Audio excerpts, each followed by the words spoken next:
Pues buenas tardes, bienvenidos y bienvenidas a la Biblioteca de Castilla-La Mancha y gracias por asistir a una nueva sesión de nuestro longevo ya ciclo de maridajes cuánticos organizado en colaboración con Ciencia a la Carta. Hoy vamos a hablar de meteorología y de arte y pensarán, ¿qué tiene que ver una cosa con otra? Pues vamos a recordar por un momento los cielos de los cuadros del Greco o los de Velázquez.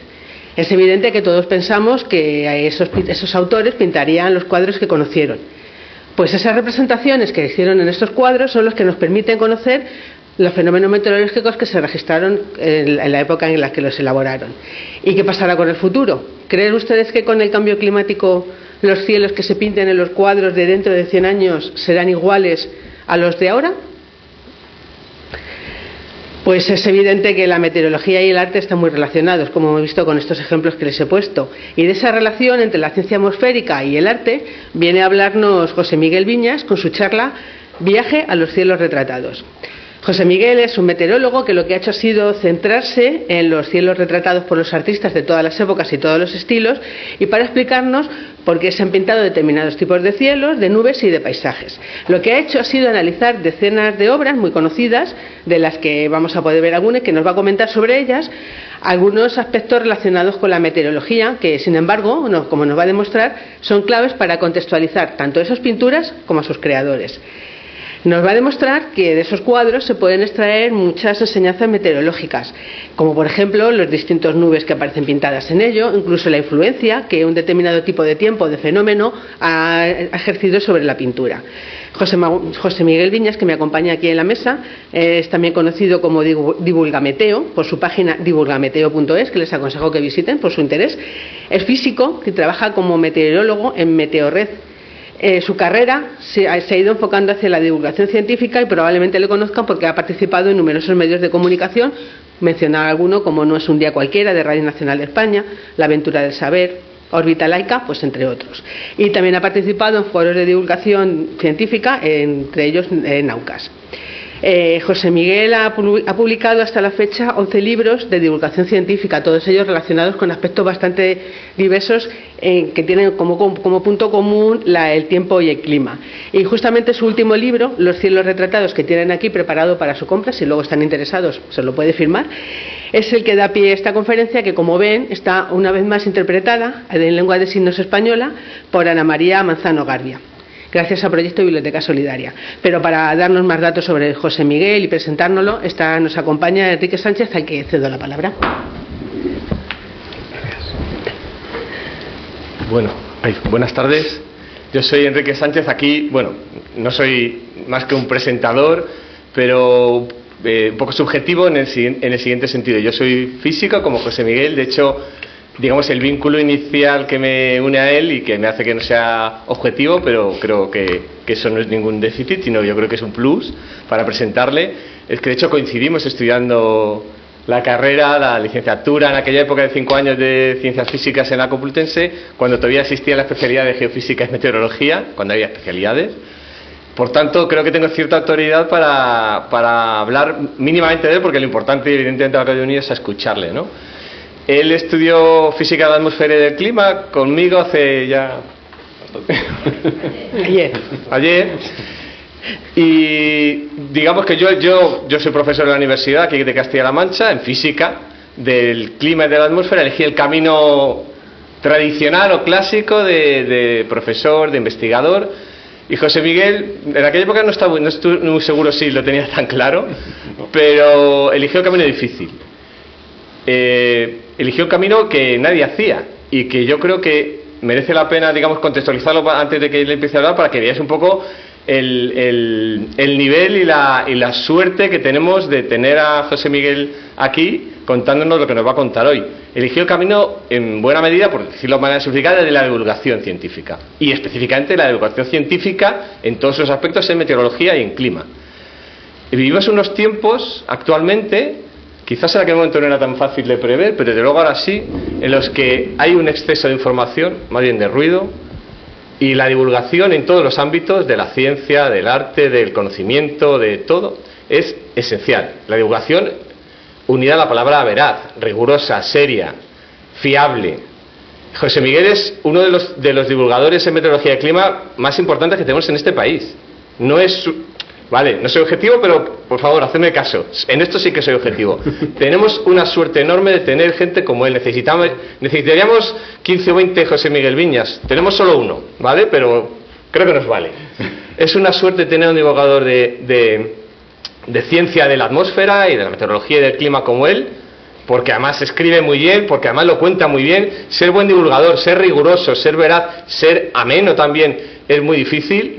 Y como no tenía suficiente, decidió, aunque lo llevaba haciendo y los que le seguimos y le admiramos por su capacidad divulgadora, decidió dar el salto de tirabuzón de hacer mezclar ciencia y arte. Que bueno, pues toda la gente que trabajamos en ciencia, pues se supone que tenemos ese déficit, ¿no? Esa incapacidad para entender el arte, cosa que es absurda y es falsa.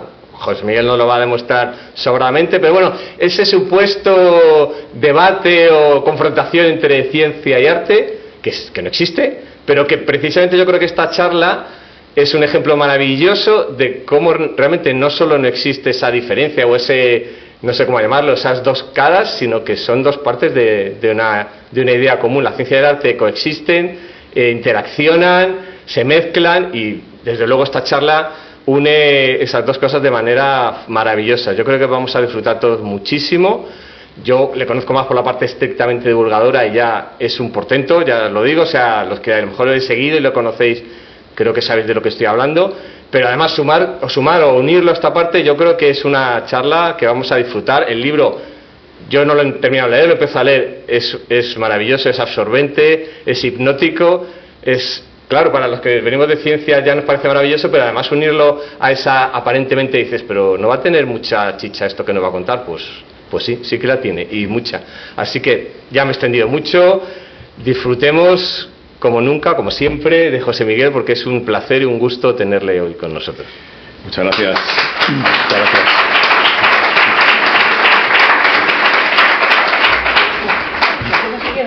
Sí, bueno, nada, simplemente voy a dar las gracias a los dos por estas palabras tan amables que han tenido hacia mí. Daros las gracias a vosotros por haberos acercado esta tarde a la charla y bueno, les he comentado que prefiero darla de pies y os voy contando las cosas con el apoyo de la presentación que tengo, ¿de acuerdo? Muy bien.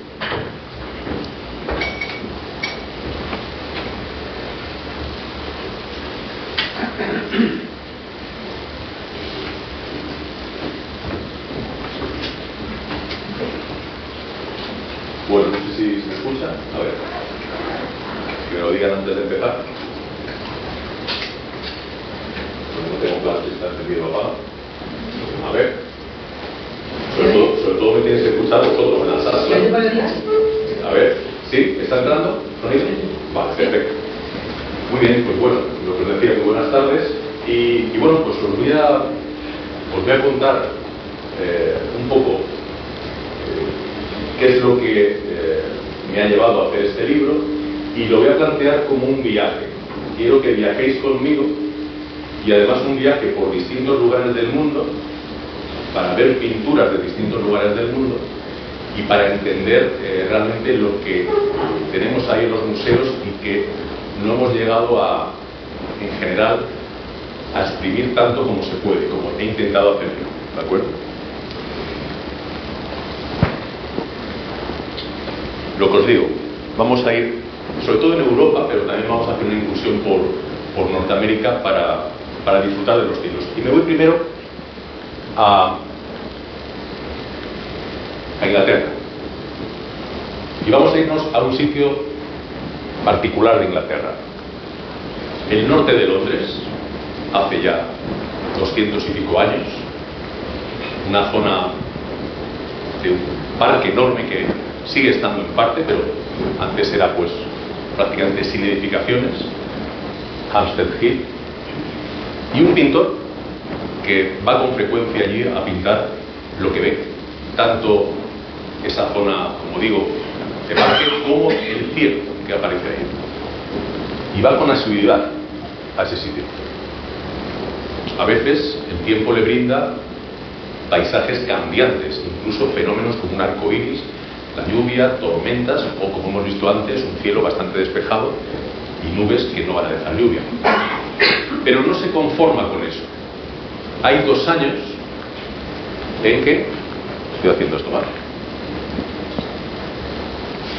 Entre el final del verano y el otoño de esos 2 años, de 1821-22, de manera sistemática se dedica a pintar en cartulinas, en cartones, los cielos que va viendo, con el interés de querer entender por qué el cielo está evolucionando de esa manera.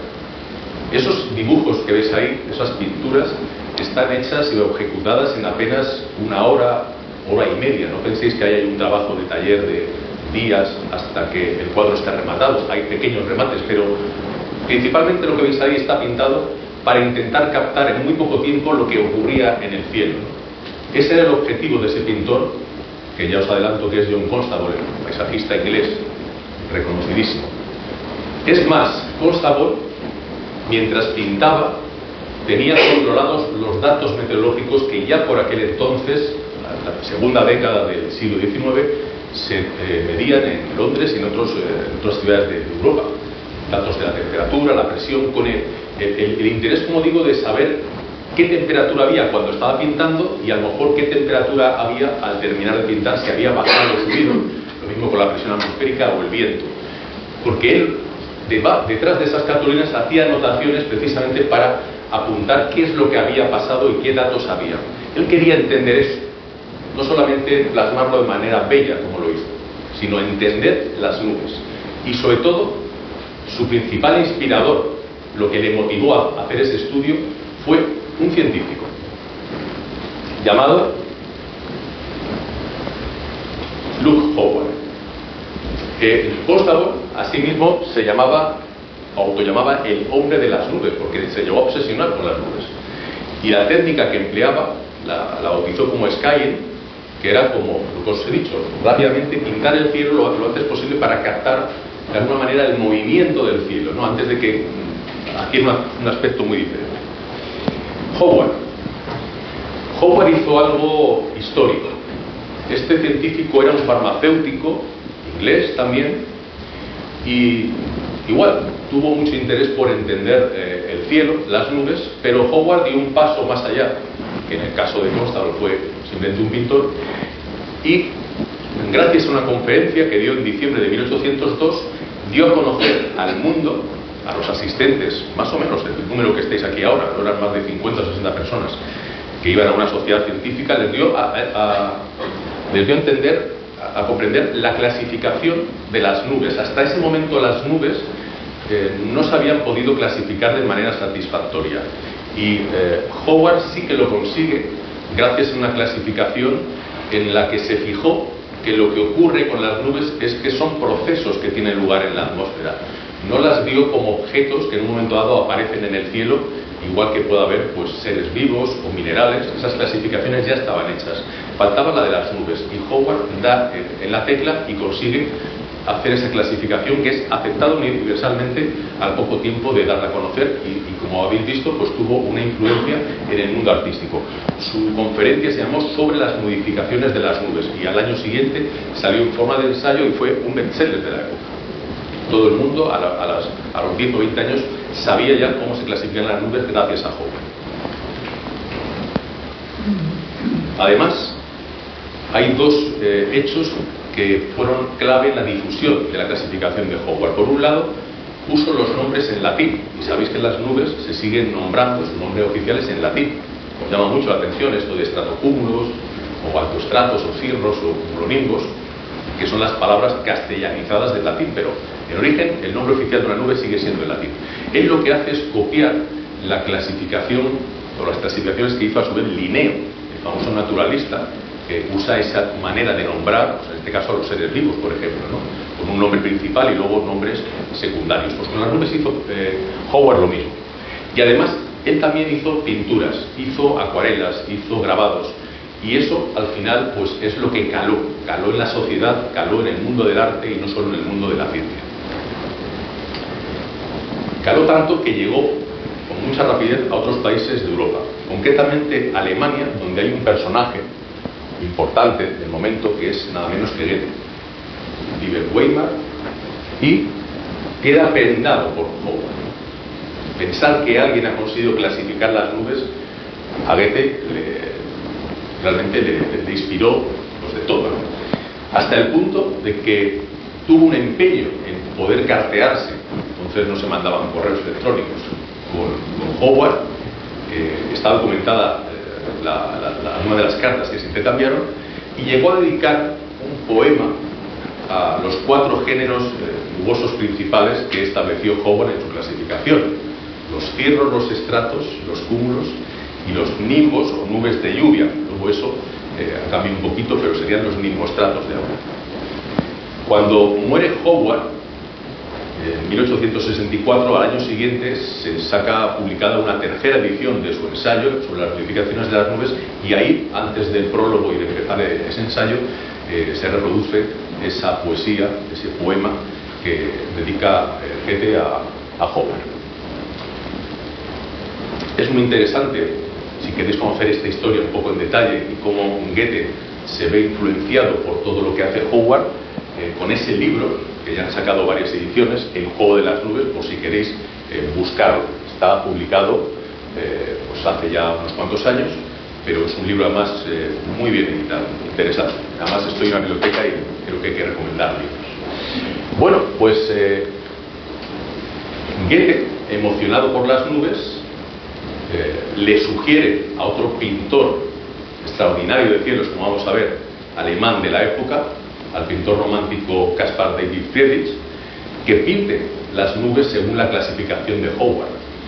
Pero Friedrich se niega en rotundo, porque dice que eso es desvirtuar, hacer una clasificación humana de algo que nos brinda la naturaleza, desvirtuar la propia esencia del medio atmosférico. Era un purista, era alguien al que el cielo realmente le inspiraba, y lo transmitió a través de su pintura con cuadros como este que vais a conocer al momento: El caminante sobre el mar de niebla.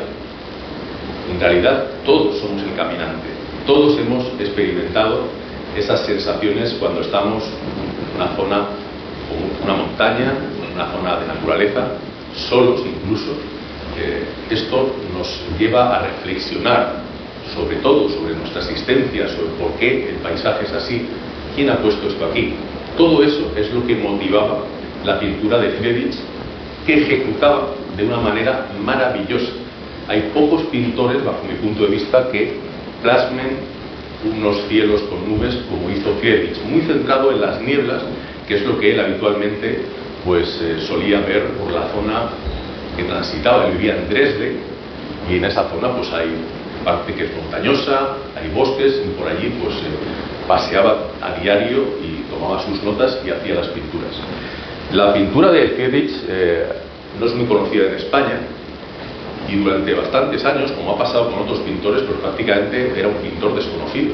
En el caso de Friedrich, ese cuadro, El caminante, no se conoció hasta pasada la Segunda Guerra Mundial. De repente apareció, lo tendría alguien en particular en una casa, y alguien por lo consiguió y lo llevó a un museo. Pero hasta ese momento nadie conocía ese cuadro, ¿no? Y ha pasado con otros cuadros suyos. Bueno, Dresde está bañada por el río Elba. Él solía hacer paseos por el río y le inspiraba muchísimo pues lo que veía allí, pues que eran habitualmente las nieblas de río que se suelen formar, ¿no? Y entonces, dependiendo de la pintura que elijamos, vemos un momento distinto de la niebla, o ya disipándose al final de la mañana, o niebla cerrada.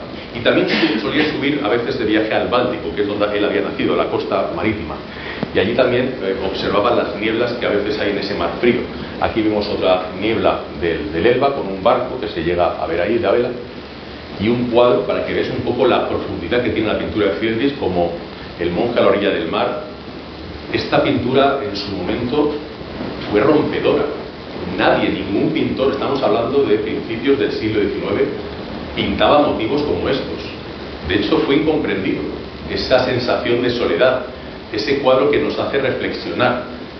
Cualquier cuadro de Friedrich tiene un mensaje que nos quiere transmitir. Él era una persona muy creyente. Para él, lo que la naturaleza nos mostraba, en este caso a nivel atmosférico, pues era un mensaje para él. El río Elba muchas veces se congelaba en invierno, y llegaba la primavera y se empezaba a deshelar, y se formaban bloques de hielo enormes que a veces pues esos escombros de hielo transitaban por delante de donde él vivía, ¿no? Y ahí plasma en esta pintura del mar de hielo pues esa imagen que va más allá que transmitir como si fuera un fotógrafo lo que está viendo. Fijaos que hay un barco ahí tumbado, aplastado por el hielo. ¿Qué nos está diciendo ese cuadro? Bueno, todo esto es especulativo, pero es evidente que ese barco, que es algo humano, está siendo vencido por las fuerzas de la naturaleza, que son eternas, que siempre están ahí. La naturaleza siempre vence. Ese es un poco el lenguaje o el mensaje, mejor dicho, que nos intenta transmitir Friedrich, como digo, por muchos elementos atmosféricos o meteorológicos. Otro paisaje para que veáis un poco la calidad pictórica que tiene este artista. En el mundo de la meteorología hay nubes que son muy especiales y hasta hace no muchos años, 2007, la última edición del Atlas Internacional de Nubes, había una nube que estaba documentada pero que no estaba catalogada, que ahora mismo se llaman asperitas. Pues si os fijáis, ese techo nuboso seguramente que nos está mostrando unos asperitas, que como digo es una nube que se ve a veces pero no es muy habitual. Allí en Dresde también vivía otro pintor, un paisajista noruego llamado Dahl, que llegó a tener una íntima relación, íntima en el sentido de cercanía con Friedrich. Vivía al final en el mismo edificio. Cuando muere Friedrich, gran parte de sus cuadros y sus obras pasan a la familia de Dahl. Y Dahl era un paisajista que en este caso recreaba los paisajes de Noruega, excepcional también, incluso hasta el punto de que para Friedrich era el mejor pintor de nubes que jamás hubiera existido. Ahí tenéis un estudio de luz de luna con nubes donde representa una corona y una aureola lunar, un fenómeno que quizá alguna vez habéis observado por la noche cuando la luna está medio tapada o velada por las nubes y se llega a formar ese fenómeno óptico que llega a rodear el disco lunar con unas tonalidades así como marrones en torno a la corona, que a veces es irisada. Las coronas de día sí que muestran más esos colores del arco iris, por la noche es un poquito más difícil porque hay menos intensidad de la luz. En cualquier caso hay que ser muy buen pintor y muy buen observador del cielo para pintar algo así. Vista de Hallingdal, una zona de Noruega, paisajes noruegos, agrestes, que le gustaba sin duda transitar a Dahl. Invierno en Sonnerfjord, en el fiordo de Sonner, y vemos ahí pues, un paisaje invernal que no es excepcional en Noruega, porque bien sabemos que ahora en esta época del año pues nieva bastante, y de hecho es un paisaje ya del final del invierno, no hay tanta nieve, ya empiezan a verse zonas del terreno sin nieve, y transmite varias cosas. Transmite la serenidad de un paisaje en el que no hay nada. Bueno, hay un monolito que es un monumento conmemorativo de una guerra que hubo allí en el siglo XI o XII, pero la serenidad, la luminosidad tenue de un paisaje de una latitud alta, como puede ser esa zona intermedia de Noruega. Si queréis conocer tanto la obra de Friedrich como la de Dahl y esa relación que mantuvieron, os recomiendo este libro que apenas hace 3 meses que ha salido publicado la edición en español. Yo lo estuve leyendo en Navidades y es una delicia, porque te permite acercarte a Friedrich sobre todo y entender gran parte de su pintura. Yo me he acercado a través de esas nieblas y esas nubes que me han parecido maravillosas, pero como digo es un pintor que tiene mucho que contarnos a través de esas pinturas, algunas de las cuales os he enseñado.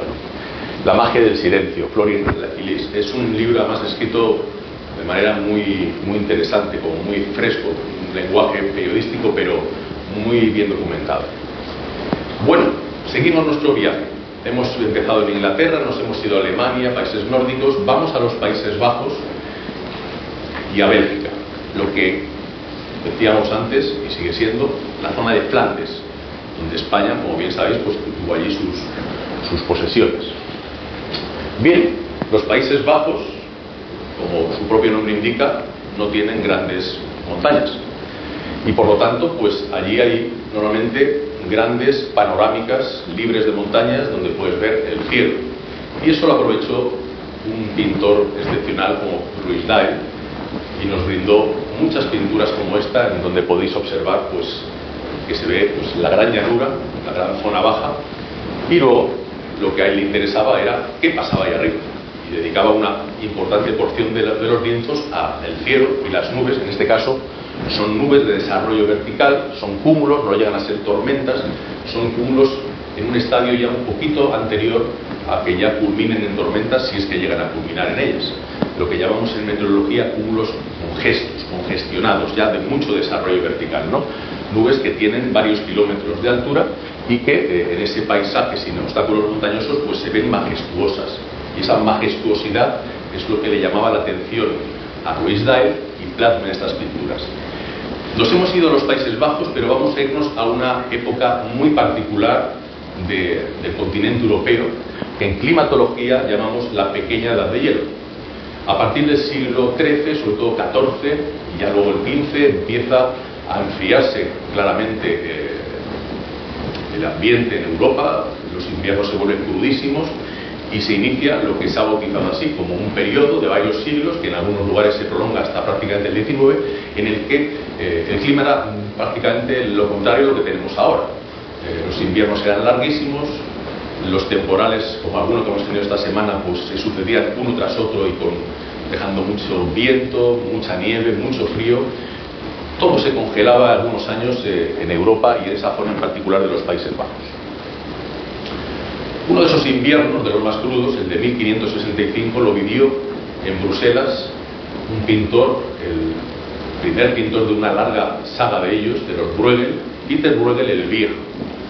Y pinta esta tabla tan conocida, imagino que os suena a muchos también, que es la de Cazadores en la nieve. El motivo, en principio por el título de la tabla, pues son los cazadores que vienen con los perros de cazar, que se encuentran allá en la lejanía. Pues como veis, todo está congelado y todas las personas están allí encima del hielo. Ese era el panorama que dominaba en ese invierno y en otros que vinieron después en una buena parte del continente europeo. En realidad, Bruegel el Viejo lo que quiere representar aquí no es tanto la llegada de los cazadores, sino los personajes que aparecen en segundo plano detrás de ellos, que están ahí al lado de una hoguera, y lo que está representando eso es la matanza, que era la principal labor que se hacía en el mundo rural de entonces, previa a la llegada del invierno, que ya, como veis en la escena, se había adelantado. Había que llenar de provisiones las casas por lo que iba a ocurrir en diciembre, enero, febrero. Pero como digo, la crudeza de ese invierno fue extraordinaria y eso le impactó a Bruegel. Le impactó hasta el punto de que realmente, si echamos un primer vistazo a este cuadro, lo que nos llama la atención es el tiempo invernal. Es realmente el motivo principal del cuadro. Lo que a él le ha impactado sufrir eso, el frío tan tremendo que sufrió ese año allí donde vivía él, ¿no? Como curiosidad, comentaros que en el cuadro, él vivía en Bruselas, como os he dicho, en ese momento, pues aparecen unas montañas allí que desentonan bastante con los Países Bajos o Flandes. No tiene mucho sentido que aparezcan esas montañas allí en la parte de arriba a la derecha. En realidad ahí lo que estáis viendo son unas montañas alpinas. Un par de años antes, 2 o 3 años antes de pintar esta tabla, Bruegel estuvo en Italia. Era un viaje bastante habitual de muchos pintores europeos, viajar a Italia, conocer el arte italiano. Los pintores italianos eran los grandes influencers de la época en cuanto a pintura, pues qué sé yo, Claudio Lorena, luego comentaré algo sobre él. Querían aprender esa pintura que se desarrollaba en el sur de Europa, y en ese viaje lógicamente se encuentra con los Alpes y le llama tanto la atención que, bueno, de alguna manera deja su reflejo en esta obra pintándolos, ¿no? Paisaje invernal con trampa de pájaros. Veis que se repite el motivo, todo congelado, y las personas, ese frío impactó de lleno en la sociedad europea, pues tienen que adaptarse a esas condiciones, igual que nosotros ahora no nos va a quedar más remedio que adaptarnos a el clima tal y como está evolucionando, que es justo el sentido contrario. Este cuadro lo pinta originalmente Bruegel el Viejo, luego su hijo Bruegel el Joven y algún pintor más de la saga. En los grandes cuadros al final han tenido muchas réplicas. De hecho, en el Prado hay una copia de Bruegel el Joven. No está esta, pero está la otra, que es prácticamente igual. Y estas pinturas y estos motivos y esos inviernos que se van repitiendo hace que muchos pintores fijen su atención justamente ahí, en el tiempo invernal. Hendrik Aberkamp, pintor holandés. Vemos este cuadro y estamos viendo a Bruegel, la misma situación. La gente encima del hielo haciendo vida social porque es lo que había en esos inviernos. Y Ruysdael pues sigue pintando de vez en cuando los grandes cúmulos, pero también empieza a pintar paisajes invernales porque los vive en primera persona. Fijaros hasta dónde llega la influencia de Peter Bruegel el Viejo en la pintura europea y en general en la sociedad europea, que esos años, el 65, 66, 67, siglo XVI, pinta varios cuadros centrados en el motivo de la Natividad de Jesús, el censo de Belén, la masacre de los inocentes, todo lo en torno a Herodes, todo lo que cuenta el relato bíblico, la adoración de los reyes. La adoración de los reyes, lo he puesto abajo, es seguramente la primera tabla europea, la primera pintura europea. Es posible que haya pintura oriental, japonesa o china, en la que también haya, como aparece aquí, representada no solo la nieve sobre el suelo, sino la acción de nevar.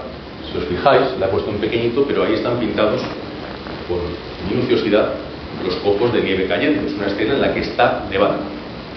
¿Por qué digo que esto influyó mucho? Porque estas tablas y las que vinieron después cambiaron por completo la imagen que se tenía de lo que era ese hecho histórico, el nacimiento de Jesús. Si analizamos cuadros y tablas anteriores a Bruegel, veremos que en todas ellas, sin excepción, los paisajes no son invernales. Ahí veis que hay vegetación, está verde, cielo azul. Si tenéis buena vista, voy a subir para que lo fijéis, aquí, en este cuadro de Petrus Christus, aparece una bandada de aves migratorias, con la típica formación en V. Y evidentemente sabemos que los pájaros o las aves migratorias pues o van hacia su destino cuando llega el invierno o vuelven a su destino cuando el invierno ha terminado. Por lo tanto, eso no está claramente en la época invernal. Pues primavera, que de hecho pues hay bastantes historiadores que piensan que ese hecho histórico, el nacimiento de Jesús, probablemente ocurrió en primavera, aunque luego la tradición cristiana pues se establece que es el 25 de diciembre, el día de Navidad. Pero bueno, cuando ahora alguien hace un Belén, intenta poner motivos invernales, y es por Bruegel, porque esto al final se contagió. Antes de Bruegel nadie se le ocurría poner el portal de Belén rodeado de nieve. Bueno, vamos a España. Pintura española. Y vamos a empezar con un cuadro que para mí, digamos que me ha motivado mucho a la hora de investigar todas estas cuestiones. Un cuadro famosísimo, uno de los cuadros más visitados del Prado, probablemente después de Las Meninas, también de Velázquez, y El Jardín de las Delicias del Bosco, sea el tercer cuadro que reúne habitualmente más visitantes en torno a él. Cuadro conocidísimo, todos conocemos más o menos lo que representa, esa famosa rendición de la ciudad de Breda, un asedio que duró meses, y se finaliza con esa simbólica entrega de llaves, según cuentan las crónicas históricas. A Velázquez le encargan este y otros cuadros para el Salón de Reinos del antiguo Palacio del Buen Retiro, que era como el palacio de verano que tenía Felipe IV, pintor de cámara de él, era Velázquez, cuando vivía en el antiguo Alcázar, donde hoy en día está el Palacio de Oriente. Hubo luego un incendio años más tarde, y mientras vivían en el Alcázar de los Reyes, pues aparte de tener otros palacios, pues el del Escorial, la Granja y otros, hizo construir en Madrid, pero lo que antes eran las afueras, al lado del Retiro, el gran Palacio del Buen Retiro, del que quedan dos edificios todavía en pie. El Casón del Buen Retiro era una de las salas o edificios que formaban ese complejo, y donde antes estaba justamente lo que tenemos ahora aquí instalado en el Alcázar, que es el Museo del Ejército. Ahí, en torno al Salón de Tronos, durante muchos años estuvo toda la colección del Museo del Ejército, se trajo aquí al Alcázar de Toledo. A lo que voy, le encargan a Velázquez una escena, digamos, que represente algo importante en la historia de España, pinta las lanzas, otros pintores reciben otros encargos para escenas históricas distintas, y aparte le encargan también retratos de reyes de la familia real, sobre todo de la corte, ¿no? Reyes, reinas, también los infantes. Y en estos cuadros, al margen del retrato en sí, al igual que en las lanzas, lo que llama la atención son los cielos. Velázquez no pinta unos cielos al uso. Él tiene influencias de pintores como Rubens y otros, pero tiene unos cielos que identificamos inmediatamente con él, tienen su sello. Y esos cielos son los que a mí me hicieron preguntarme por qué Velázquez había pintado esos cielos, porque además, una cosa que yo me he ido dando cuenta a medida que he ido profundizando en este tema es que en el mundo de la historia del arte se han descrito a veces los cielos o los pelajes o las nubes que han pintado algunos pintores, pero sin llegar al fondo de la cuestión. ¿Por qué? ¿Por qué Velázquez esos encargos en unos años muy determinados, que son 7, todos ellos tienen ese aspecto enmarañado, no hay una única nube que domine sobre otra, zonas de cielo azul, zonas más cubiertas? Bien. Ahí, en esas nubes de Velázquez, lo que vemos sobre todo son nubes altas, nubes medias, algún cúmulo también, pero sobre todo son este tipo de nubes, que son nubes que suelen venir acompañando a los frentes antes de que esos frentes ya cubran el cielo y dejen lluvia.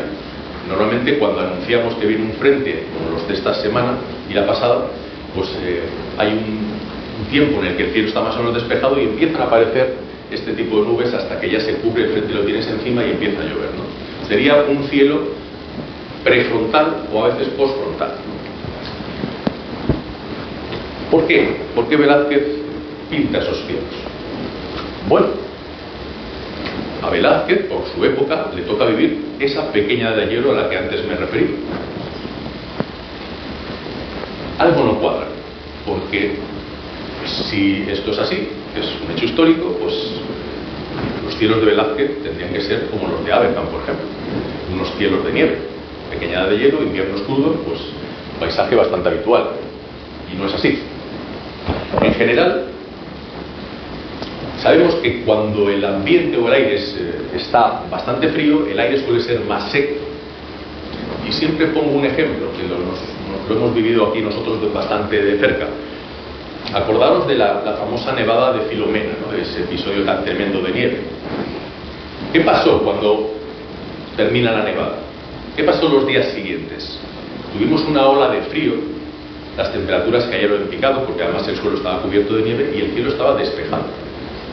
Es decir, no pensemos que el frío siempre implica nubes, sino muchas veces es todo lo contrario. Llega una masa de aire que no suele ser húmeda y prácticamente caen en picado las temperaturas, ¿no? Sin embargo, cuando el aire está menos frío, es más templado, normalmente tiene mayor contenido de humedad, que es lo que ocurre cuando hay frentes.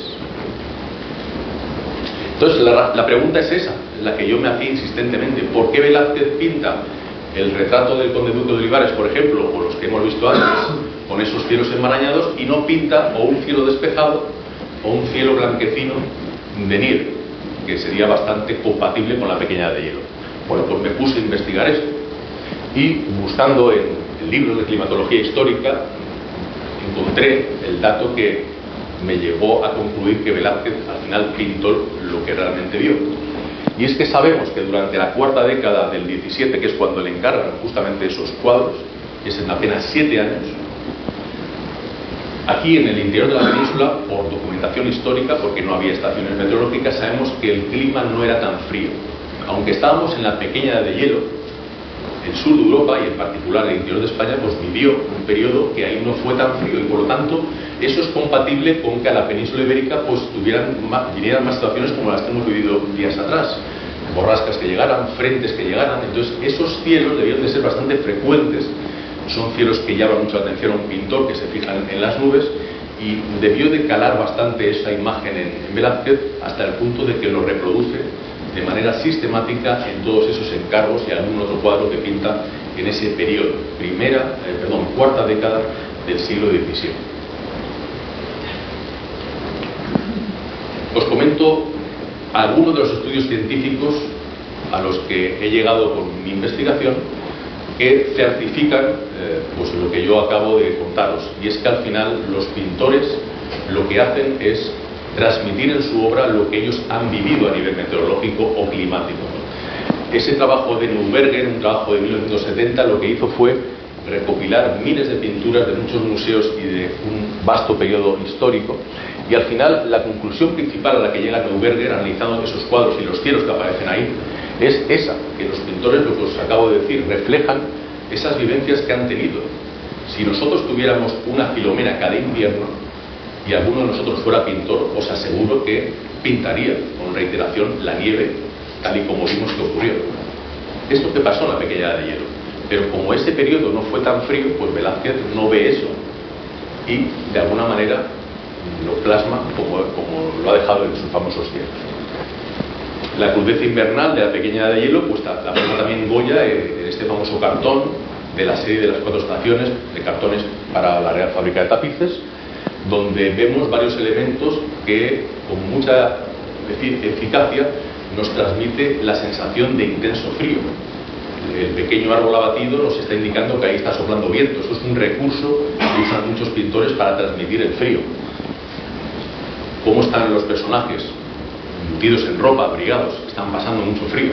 Es una escena curiosa, es una detención en mitad de la ventisca, en mitad de ese tiempo crudísimo, porque esos 3 personajes están siendo detenidos porque están intentando introducir en la ciudad de Madrid un cerdo abierto en canal para venderlo sin pagar la correspondiente tasa de impuesto que tiene que pagar cualquiera que comercialice o venda un producto. En este caso querían entrar de extranjeros y les pilla la policía, ¿no? Entonces, en la guardia de corps o quienes fueran. El caso es que es interesante porque sabemos que cuando Goya pinta ese cartón, que está bien documentado, en 1786, el invierno 85-86 fue bastante frío, más frío que los anteriores y posteriores. Por lo tanto, imagino que Goya vivió en algún momento alguna estación muy invernal, y eso pues cuando ya tenía que pintar el motivo del invierno, pues le ayudó a ejecutar el cartón de esta manera, ¿no? Otro ejemplo magnífico que tenéis en el Prado para ver cómo se puede retratar ese frío invernal del interior de la península, pues es el famoso cuadro de Pradilla. Una de las satisfacciones que me ha dado el libro, que lleva ya unos cuantos meses a la venta, es que se pusieron en contacto conmigo familiares del pintor de Pradilla, porque vieron que el cuadro está reproducido y lo he analizado, y tengo con ellos ahora una relación así bastante fluida, porque no solamente Francisco Pradilla fue el grandísimo paisajista del 19, sino que su hijo Miguel también fue un gran paisajista, algo que yo desconocía, y de hecho pues ha habido alguna exposición con cuadros de él también. Bueno, aquí por comentaros un detalle rápido, fijaos solamente, la escena está muy clara, es ese viaje que hace Juana la Loca desde Burgos, en teoría quería llegar hasta Granada para depositar los restos de su marido Felipe I de Castilla, Felipe el Hermoso, y la historia creo que ya la sabéis. Al final un largo peregrinar por las tierras castellanas y termina pues ahí metida en la pobre mujer en el convento, la tildan de loca, y allí ya termina sus días en Tordesillas, ¿no? Y al final pues los restos del rey no pudo llevarlos, como era su deseo, hasta Granada desde la Cartuja y desde Burgos donde estaba. Cuando vais por el Prado y vais viendo los cartones que están prácticamente todos allí, pues bueno, en principio ese elemento atmosférico, las nubes que aparecen en esos cartones no son muy llamativas, no es comparable a Ruiz Tael o a lo que os he puesto antes, ¿no? Pero es un elemento constante en los cartones. Cualquier cartón de Goya, de sus 4 series, muestra una gran nube blanca como telón de fondo. Y esto también me hizo reflexionar, ¿no? ¿Por qué Goya se empeña en eso? Pero claro, esto es fácil de entender, lo voy a explicar ahora muy brevemente. Bueno, aquí tenéis el cuadro equivalente de la serie de las estaciones al verano, y veis la nube blanca ahí en el centro, y esto lo que estamos viendo ahí es una nube de tormenta vista a lo lejos, un gran cumulonimbo. Cuando estás muy alejado de él, luce con blancura, cuando lo tienes encima el cielo es tormentoso y se oscurece. ¿Qué hacía Goya habitualmente en Madrid para pintar esas escenas que han pasado pues ya a la historia de la pintura? Él tenía varios lugares preferidos para pintar, y uno de ellos era la famosa Pradera de San Isidro, donde el día grande de la fiesta, como aquí aparece representado, el día de San Isidro, pues estaban allí pues toda la gente en la fiesta, ¿no? Claro, desde ese lugar ligeramente elevado, en la margen derecha del Manzanares, tenía la vista delante de toda la ciudad de Madrid, de Madrid entonces, pero se pueden identificar algunos elementos que conoceréis. Ahí ya veis el Palacio de Oriente, Ahí veis la gran cúpula de San Francisco lo Grande. En primer plano en el río veis el antiguo puente de los Pontones. Eso era algo bastante habitual en esa época, puentes que no tenían pilares anclados al lecho, sino que eran como flotantes. Y más allá, en una vista, veis el puente de Segovia. Y más allá, al fondo, a la izquierda, veis el perfil de la Sierra de Guadarrama. Llegaba allí Goya un día de primavera, porque cuando salían los pintores al exterior a tomar notas, a hacer bocetos, o posteriormente, por ejemplo, los impresionistas directamente a pintar, cuando el tiempo lo permitía. Los inviernos, os he dicho, que eran muy largos y crudos en esa época. Abril, mayo, junio, épocas favoritas para los pintores para salir a pintar. Él empezaba pues a fijarse en las personas y de repente pues veía que estaban unos niños jugando, y todas esas escenas que están reproducidas magistralmente en los cartones son escenas que en algún momento Goya pues debió de ver, ¿no? Las fiestas que había, los bailes, los juegos, la cometa, etc. Y cuando empezaba a ir a tomar sus notas, yo me imagino una mañana soleada con el cielo sin nubes del mes de mayo, pues empezaba él a tomar sus apuntes y ya decía: lo he visto, estos niños, uno está ayudando a otro a subir un árbol, lo voy a intentar pintar. Mientras hacía eso, que le llevaría horas, el cielo cambiaba, porque allá al fondo, en la sierra, empezaban a crecer las nubes que crecen en primavera, los grandes cúmulos que muchas veces en esa época culminan en tormentas. Es decir, que pasadas 3, 4, 5 horas de que Goya u otros pintores estuvieran ahí, el cielo ha cambiado y una gran nube blanca domina todo el fondo del cielo, la gran nube que Goya traslada a sus cartones. Y esto es una solución muy ingeniosa, porque por un lado a Goya siempre le estaban intentando parar los pies los tejedores de la Real Fábrica, porque claro, era un pintor tan bueno que se lo ponía difícil todo lo que tenían que hacer con el hilo para reproducir fielmente el cartón y llevarlo a la tela. Y le decían que bueno, sabemos que tú quieres aquí progresar como pintor, y lo consiguió, pero frena un poco porque esto nos complica mucho. ¿Cómo simplifico un cartón? Poniendo un fondo blanco que además no quita un ápice de realismo a la escena, porque existe, está ocurriendo. Y además eso me sirve para que los personajes, son las escenas que quiero resaltar, queden en contraste con el fondo blanco, se vean perfectamente en primer plano. Así que, gracias a reproducir lo que él veía, pues pudo hacer esas obras que han quedado para la posteridad.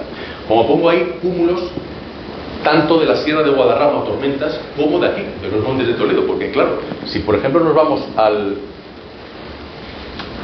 estos dos cartones que he puesto, en el caso del baile a orillas del Manzanares, si conocéis bien Madrid, eso está en la margen izquierda del río, es decir, el río está mirando hacia el sur. De hecho, allí al fondo veis la cúpula de San Francisco lo Grande. Es decir, que esa tormenta que pinta ahí, que en algún momento la vería algún día, es una tormenta que ha crecido en los Montes de Toledo y que viene desde el sur hacia la ciudad.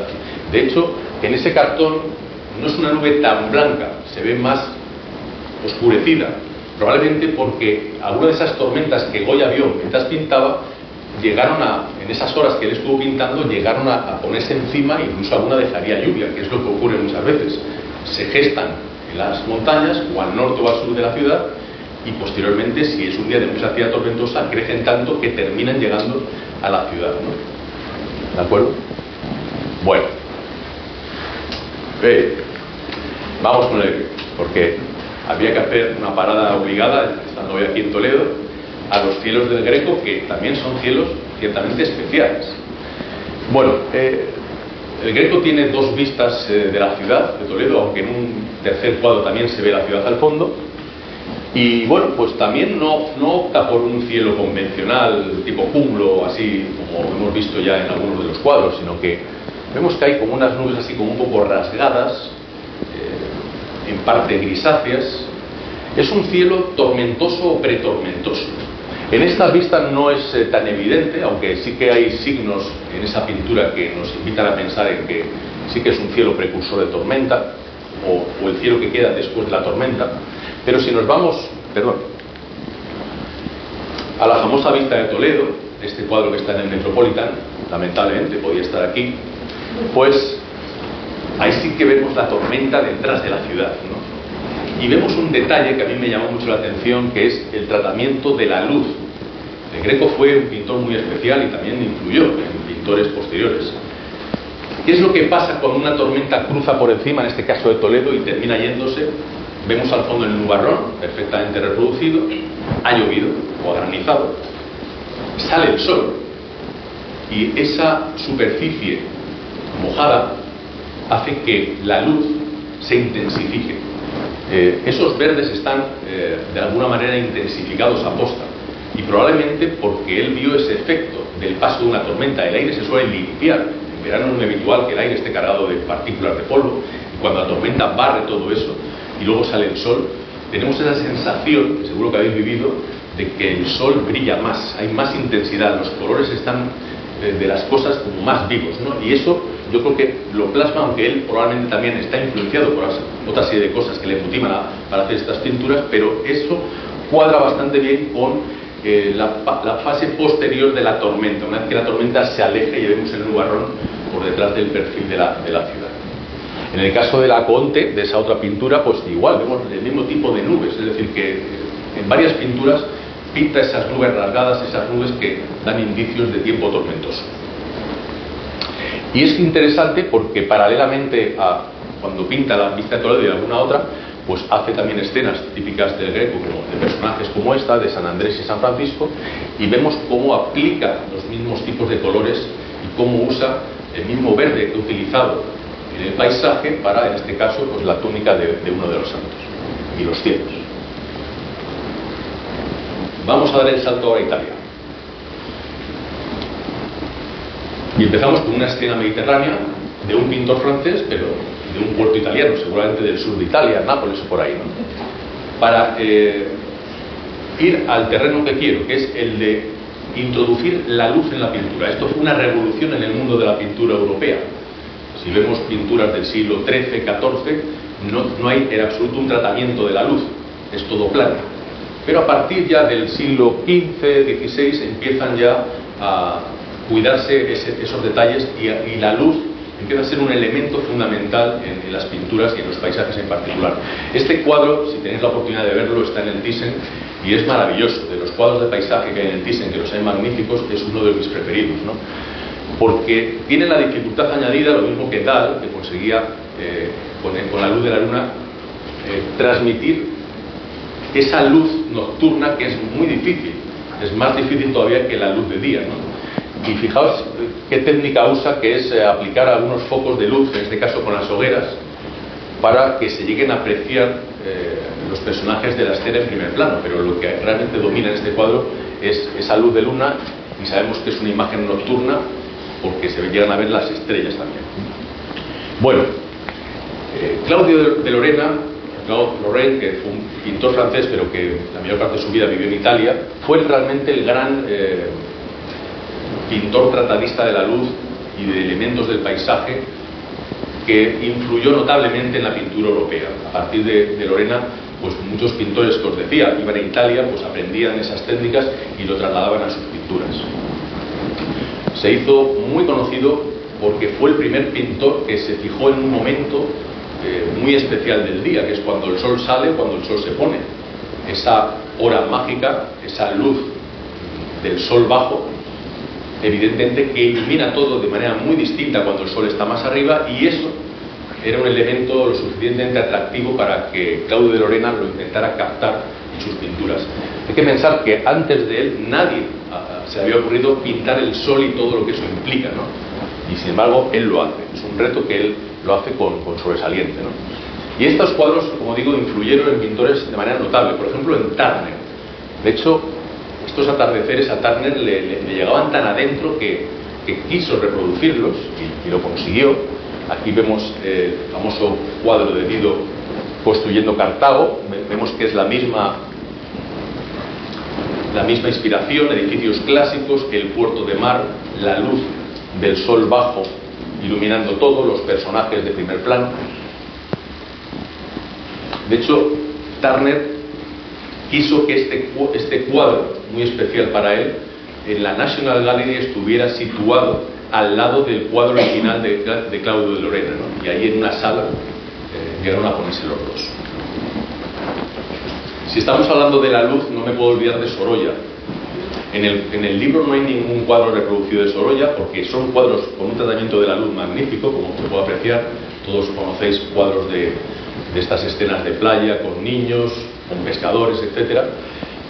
Pero normalmente Sorolla en este caso pues no se fija en el cielo, porque lo que le interesa es esa luz del Mediterráneo del verano, qué está haciendo con las sombras, cómo va modificando pues, las sombras, la luminosidad a lo largo del día, ¿no? Y lo consigue magistralmente, ¿no?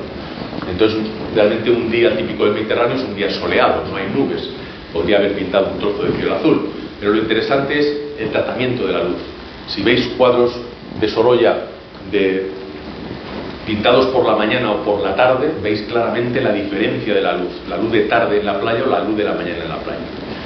Y no me voy de Italia todavía, porque quiero que nos detengamos un poco en la pintura de Canaletto, un pintor italiano muy conocido por estas escenas de Venecia, del Gran Canal y otras vistas de la ciudad veneciana, que es muy especial, como todos sabéis.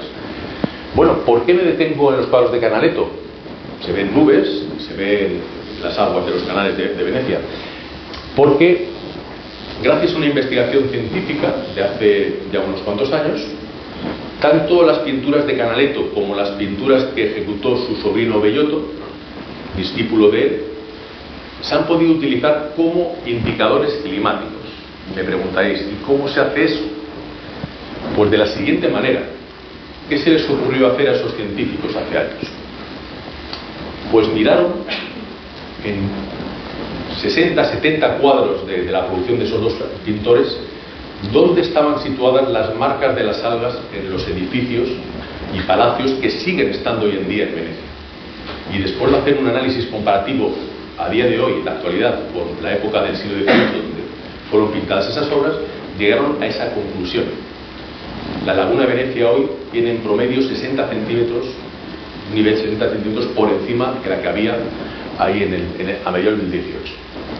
Esto salió publicado en un artículo científico y es un magnífico ejemplo para que veáis la utilidad que puede tener también analizar las pinturas de esta manera, fijándote en detalles que nos pueden dar información de tipo climático. No me puedo olvidar, ya para entrar en la recta final, de los impresionistas. Si hay un pintor o unos pintores que han querido trasladar el cielo, la atmósfera, el agua de la manera más impresionista posible, son ellos, ¿no? Este cuadro de Monet fue realmente el que inspiró ese movimiento pictórico, porque un crítico de arte, cuando lo vio en una galería, no lo entendió, no le llegó y dijo que este cuadro es impresionista en plan despectivo, ¿no? Eso salió en los periódicos franceses de la época y al final el impresionismo se convirtió en lo que sabemos que es. Al final, ¿qué quiere un impresionista? Quiere captar los momentos únicos que nos brinda, en este caso, la naturaleza, la luz, el paisaje, el agua, la atmósfera, las nubes.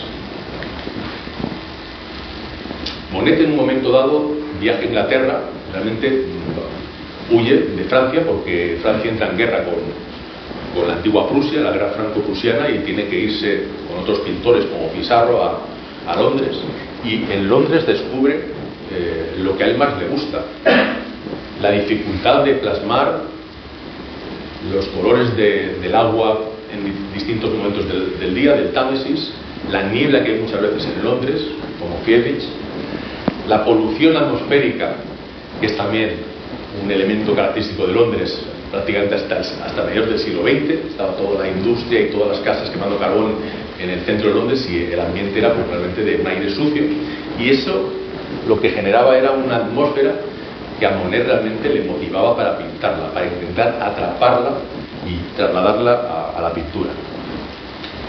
Pasados muchos años, 30 años, vuelve a Londres en 2 o 3 ocasiones y dibuja series de 20, 30, 40 pinturas en Westminster, en distintos enclaves de la ciudad londinense, para captar eso. Fijaos cómo va evolucionando esa pintura ya hacia una abstracción. A él no le interesa, ni a un impresionista le interesa trasladar fidedignamente lo que está viendo a un lienzo, sino la impresión de lo que está viendo al lienzo, las sensaciones que me está generando a mí esa luz en ese momento dado que yo estoy pintando, rápidamente llevarlo a la obra, ¿no? Ese era el reto de Monet, lo que os había dicho, esa combinación de elementos que hacían pues, para él que aquello fuera como un laboratorio, ¿no? Para pintar.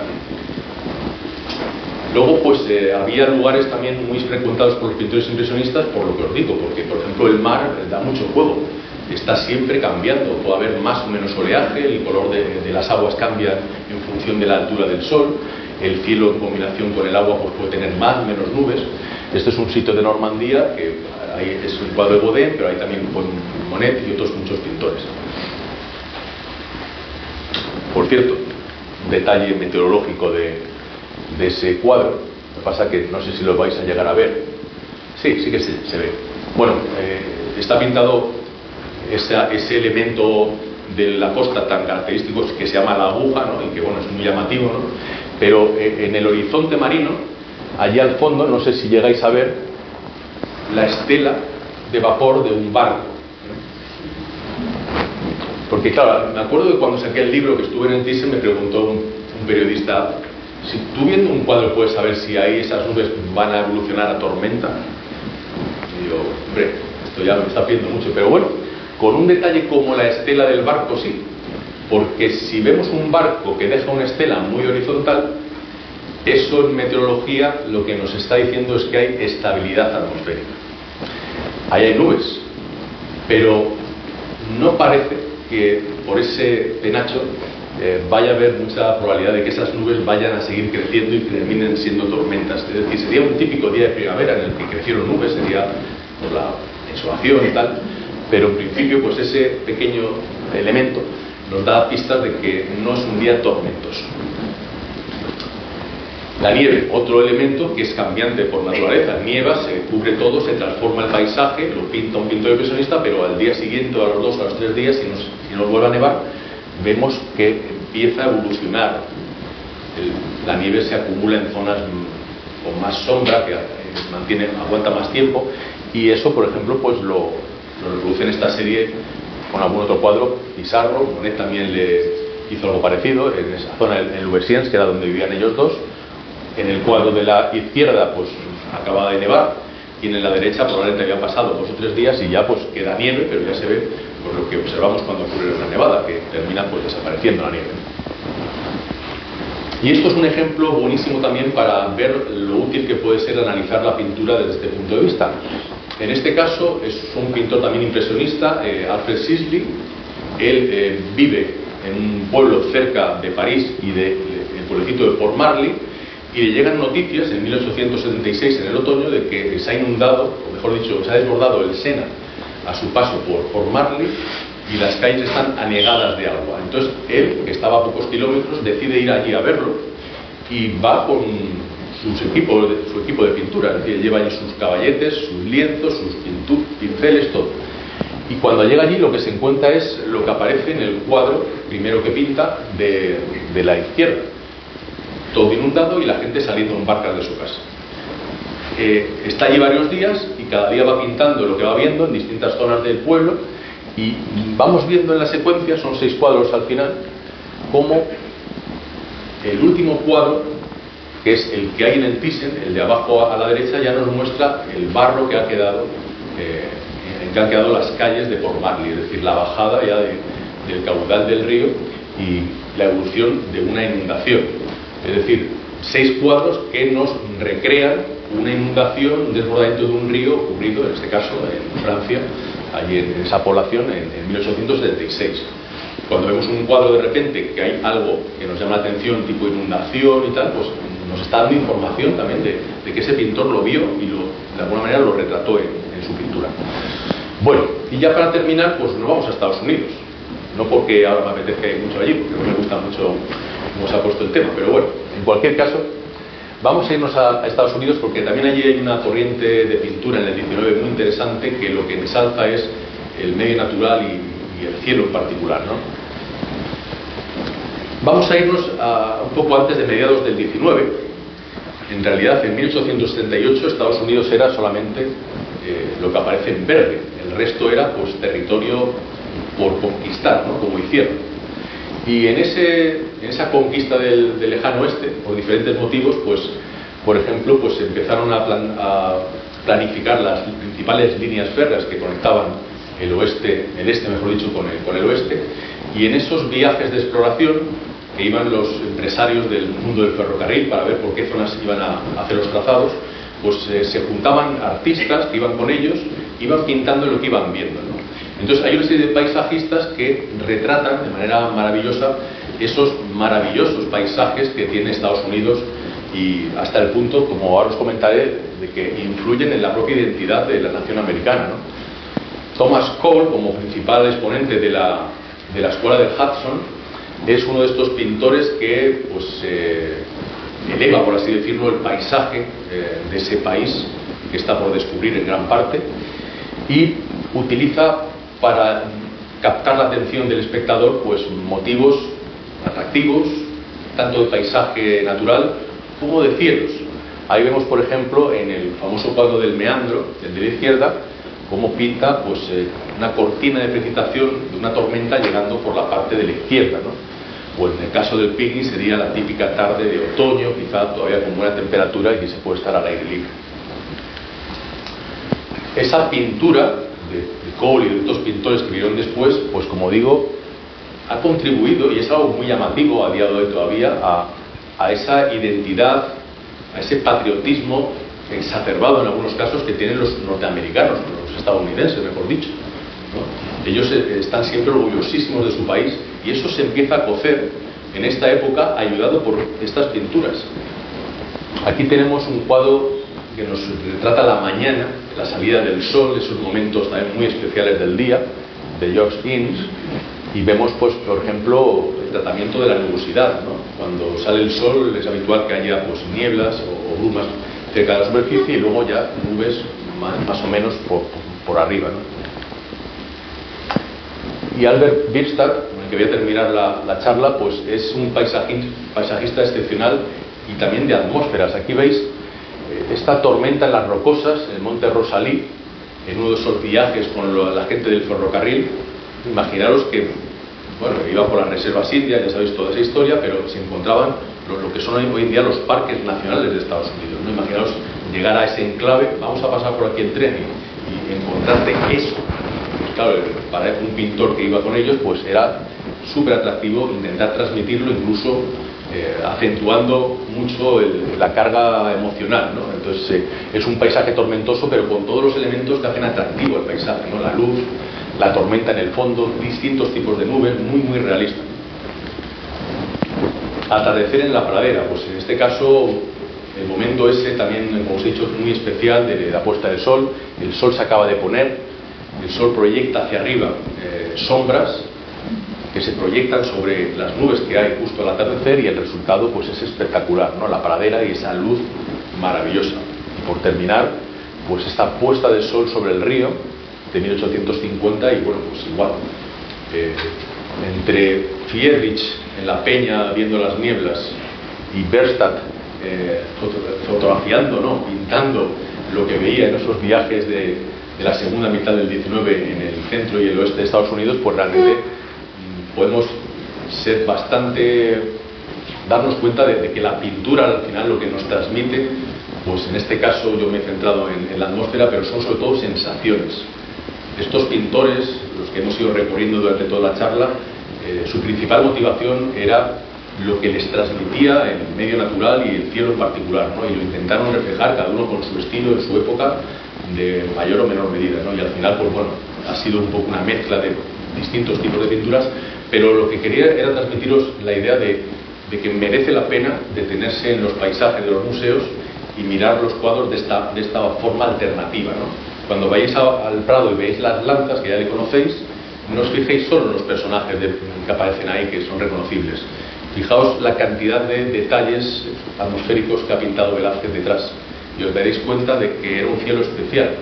Ese cielo no era el cielo habitual, fácil, por así decirlo, que pintaron los muchos artistas. Bueno, pues creo que lo voy a dejar aquí.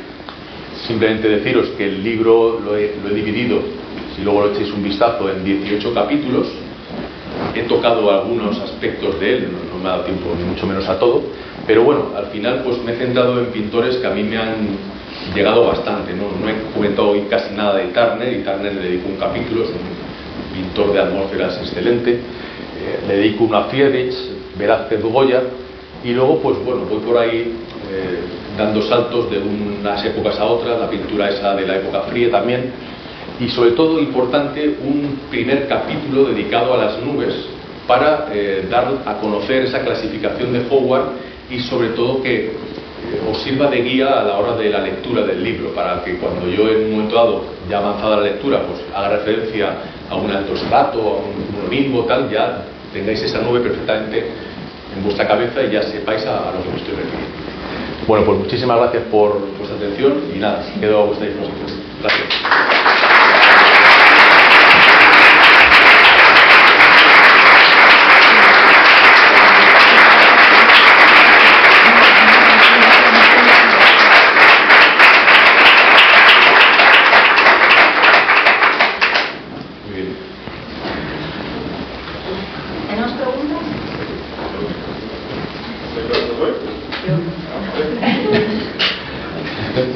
¿Qué tal? Muchísimas gracias por la charla y mis disculpas porque he llegado tarde, como habéis visto todos. Así que voy a hacer una pregunta que me puede costar un disgusto porque si alguien me riñe, porque lo mismo lo has dicho ya. ¿Vale? Vale. La pregunta es: ¿qué te llevó a interesarte por este tema? Pues sobre todo curiosidad por profundizar un poco en la pintura, que ya me gustaba. Es una afición mía de siempre. Cuando yo era muy jovencito empecé a ir a los museos. La suerte que tenemos los que estamos en Madrid o cerca es que tenemos dos supermuseos. Entonces, claro, solo con el Prado y el Thyssen tienes ahí pues muchísimo arte y muchos tipos de pinturas. Y quizá pues fue hace como 15, 16 años cuando ya vi que esto me daba bastante juego para contar cosas. Y ya no únicamente pues lo que os he dicho en algún cuadro, ¿no? Aquí veis un tipo de nube o aquí veis este detalle, sino todas estas historias que medianamente os he contado alguna de ellas hoy. Es decir, cómo a partir de un análisis en conjunto de la pintura, no de un cuadro en particular, puedes llegar pues a entender cómo era el clima de otra época o un episodio o algo extraordinario que pasó en un momento dado. Basta con prestar un poco de atención a la pintura y mirarla de esa manera, ¿no? Y luego pues documentarte, claro. Hay muchísimos escritos sobre todo estos pintores y muchos más, y al final yo no soy del mundo del arte, pero bueno, he hecho una incursión y me ha llevado esto a ir conociendo muchas cosas de muchos pintores, ¿no? Y eso también para mí pues, me ha enriquecido, digamos, desde un punto de vista simplemente pues, intelectual o llamarlo como quieras. Es que representas muy bien algo que defendemos desde Ciencia a la Carta, que es esa fusión entre el mundo de las artes y el mundo de las ciencias. Entonces, todas las personas que habéis venido aquí para hablarnos, como en tu caso, ¿no? Meteorología y arte, química y arte, hemos tenido también. A nosotros nos interesa mucho que se aprecie, que la gente aprecie esa doble dimensión, porque creemos que realmente esa brecha está cada vez más extinta. Porque igual que a los de letras nos interesa todo, como dijo un día Carlos Ávila, poeta toledano, pues a los de ciencias me estoy dando cuenta que también. Sí. Y os aplaudo, la verdad. Sí, no, esa división es una falsa división, se hizo cuando llegó el Renacimiento. Es decir, antes, incluso en la primera parte del Renacimiento, pensad en Leonardo. Leonardo no era pintor, era ingeniero, era 20 cosas. Muchos pintores, artistas, eran personas de ciencia, arquitectos. Entonces al final sí que hay un momento ahí, a lo largo del Renacimiento, que se empiezan a separar. Y ya el mundo artístico, el mundo del arte, no tiene ya nada que ver con el mundo científico. Y es verdad que ahora, pues, bueno, no solo por una cosa como esta, pero en general cada vez sí que hay una tendencia a unir más. Por ejemplo, en el Prado ahora mismo hay muchas iniciativas de buscar pues dar una vuelta a la pintura y no quedarnos con las explicaciones que nos han dado siempre de los cuadros, las que hemos empezado a estudiar en el colegio y las que cuando llegas allí y un guía te lo cuenta de carrerilla, pues no se sale del carril, es decir, siempre es lo mismo, te cuenta la historia de los personajes o alguna anécdota del pintor y tal, pero esto es otra cosa, esto es ir un poco más allá y tratar de entender, claro, yo al final en base a lo que yo he ido viendo, pues planteo una serie de hipótesis. No estoy seguro al 100% de lo que os he contado a lo mejor de Goyo de Velázquez, pero tengo bastantes indicios de que voy por que no voy desencaminado, ¿no?, a llegar a esas conclusiones. Pero eso es una parte que creo que es tan interesante o más que la componente histórica, la componente, pues, qué sé yo, se pueden analizar los cuadros de muchas maneras.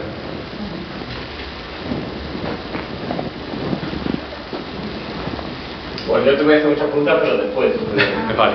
En una hora me quedé un poco en el sentido de lo que decía Arancha. Yo ya, eso ya lo tenía clarísimo, y además tú presentas, como he dicho al principio, muy bien esa mezcla maravillosa, y tienes una mezcla que es. Pero, por ejemplo, después de haber hecho el libro, ¿te has encontrado pintura o algo que dices, joder, este le tenía que haber metido? O no sé, como no digo que hagas una segunda o una parte 2 del libro, pero seguro que habrá, o te han llegado cosas, o hay gente que lo lee y dice, pero ¿cómo no has hablado de no sé qué? O ¿por qué no le has dado más vueltas a tal?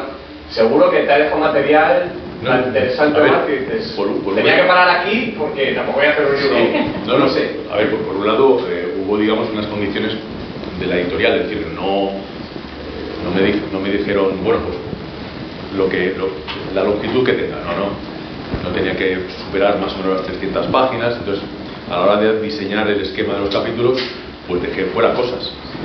Yo, por ejemplo, tenía en mente hacer, que también es interesante y algo he curioseado, un capítulo dedicado a el arte rupestre y la componente climática, que es muy interesante. Un capítulo dedicado a la lluvia. Hay muchos cuadros que están centrados en la lluvia, y la lluvia te transmite también más sensaciones. Os he hablado hoy de Dahl, del amigo y vecino de Friedrich, y Dahl no lo abordo en el libro. Ya conocí algún cuadro de Dahl, pero me introduje posteriormente más en su obra. Es decir, quedan muchas, la pintura es infinita.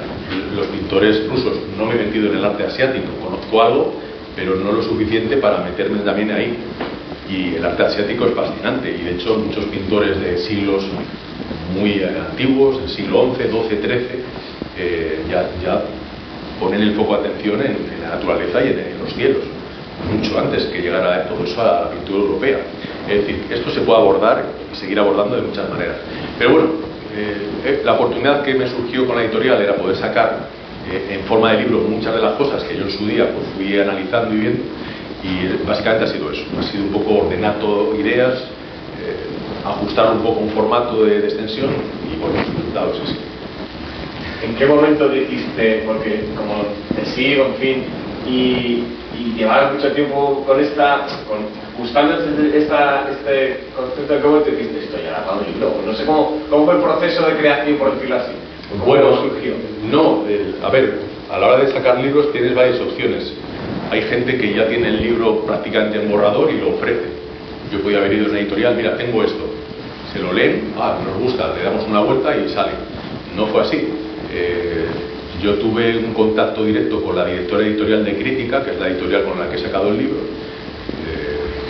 y Carmen Esteban lleva un peso pesado en el mundo editorial de nuestro país, y por un amigo común que ha publicado con Crítica, pues me surgió la oportunidad de hacer una comida. Y entonces, pues bueno, ella me preguntó, ¿tienes algo en mente y tal? Y no tenía en mente el libro, pero le hablé, pues mira, esto llevo años con ello y tal, me gustaría. Y en el momento ese ella me dijo, eso hay que sacarlo. Y ahí empezó. Esto fue hace como 3 años. Las cosas surgen a veces de esa manera, ¿sabes? Lo que haces en la radio tiene mucho mérito también, porque estamos hablando de arte precisamente sin el apoyo visual que tenemos aquí. Claro. Entonces, explicar todo, no sé, cuando estás haciendo esas intervenciones, ¿qué te pesa más ahí, el arte o la ciencia? Porque yo te veo que estás aquí como escorando a este lado, No, lo que pasa es que la ciencia, o sea, se pueden contar muchas cosas de meteorología y las cuento, pero tienes que poner un poco la línea. Es decir, nosotros tenemos, por de formación profesional, una tendencia a irnos rápido a las matemáticas, de contar cosas así un poco complejas, y eso pues hay que tener cuidado. Claro, puedes hacerlo de manera atractiva, pero es difícil que modelos climáticos, por poner un ejemplo, pues puedes abordarlos de muchas maneras, pero claro, Quique, que es un especialista en el tema, pues sabe la dificultad que tiene trasladar eso a a un público general que, pues bueno, puede tener algunas nociones de clima o tal, pero primero hay que entender qué es un modelo, qué es lo que hace, cómo se construye, cómo se hace, cómo están mejorando. Bueno, pues buscas fórmulas para intentar explicarlo, sabiendo que te dejan muchas cosas sin contar, de la forma más accesible posible, ¿no? Para que el mayor número de personas se interesen por eso. Y una vez que ya se interesa, despierta ese interés, puedes quizá avanzar un poquito más, ¿no? También depende de los formatos. A veces, si tengo pocos minutos, pues no puedo explayarme, pero hay veces entrevistas o tal que tienen más tiempo y bueno, puedes desarrollar un poco más, ¿no? Venga, pues estamos aquí.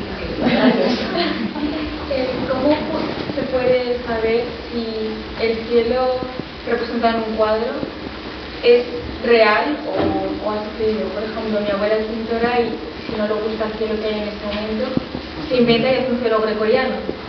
Sí, por supuesto que los pintores inventan, pero no pueden desconectar de su propia vivencia. Es un poco la conclusión que te he puesto de Huberger. Es decir, por ejemplo, Friedrich, ves el caminante, lo tenemos todos aquí ya en la cabeza, y pensamos que Friedrich un día subió una peña, vio eso y lo pintó. No fue así. Friedrich daría miles de paseos por esa zona, subiría esa peña 200 veces y vio nieblas otras 200. Y en un momento dado hace clic y dice, esto lo quiero plasmar de alguna manera. Y tiene interiorizado todo. Él no está intentando copiar ese cielo inmediatamente viéndolo. Lo tiene interiorizado. Igual que Velázquez, creo que ese cielo lo vio tanto que lo termina pintando ahí. Le gustó estéticamente, porque además es un cielo que en los cuadros, digamos que queda mucho mejor. Cuando se ha puesto esa recreación del famoso retrato del conde Duque Olivares con el cielo azul, no es igual, no queda igual. Es decir, es un elemento que encima es atractivo. Entonces, van por ahí los tiros de los pintores. Es decir, no es que no tengan capacidad de inventar, inventan, pero tienen su recuerdo, su vivencia, y eso lo terminan manifestando en su obra siempre. Sí.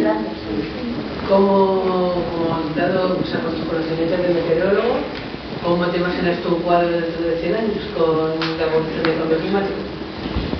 Bueno, yo lo que pienso es que, a ver, los cielos van a seguir siendo parecidos, que yo que sé, estés en una ciudad asiática de estas de 40 millones de personas y sigan con una contaminación galopante y no se vea ahí.